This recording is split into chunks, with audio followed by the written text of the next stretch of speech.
एक ही वार्ड के वोटर हैं अशोक चौहान और अजीत गोपछड़े।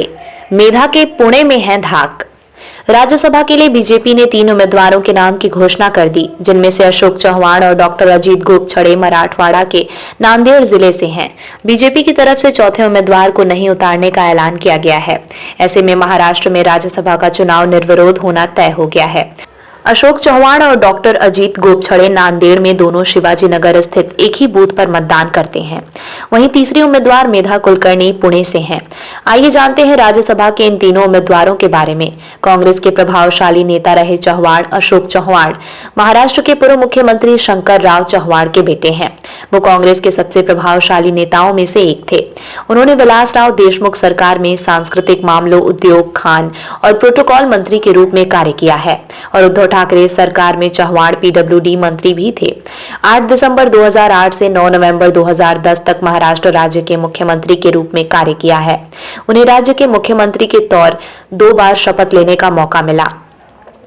उनके पिता शंकरराव चौहान भी 2 बार राज्य के मुख्यमंत्री बने थे। वे राज्य में पिता पुत्र के तौर अकेले ऐसे नेता हैं जिनमें दोनों ने राज्य की कमान संभाली। कार सेवक रह चुके हैं गोपछड़े। डॉक्टर अजीत गोपछड़े लिंगायत समुदाय से हैं और ये समुदाय ओबीसी में आता है। डॉक्टर गोपछड़े कार सेवक भी थे। राष्ट्रीय स्वयंसेवक संघ में भी लंबे समय तक काम किया है। वे महाराष्ट्र बीजेपी के उपाध्यक्ष हैं और महाराष्ट्र बीजेपी वैद्यकीय अघाड़ी के प्रभारी भी हैं। बीजेपी से संबद्ध छात्र संगठन अखिल भारतीय विद्यार्थी परिषद एबीवीपी से भी जुड़े हुए थे, यानी बीजेपी में अलग अलग पदों पर काम कर चुके हैं। बीजेपी ने उन्हें विधान परिषद में भेजने के लिए नामांकन भी भरवाया था, लेकिन बाद में नाम वापस ले लिया। डॉक्टर गोपछड़े नांदेड़ जिले के कोल्हे बोर गांव के रहने वाले हैं। पुणे में मेधा की है अच्छी धाक।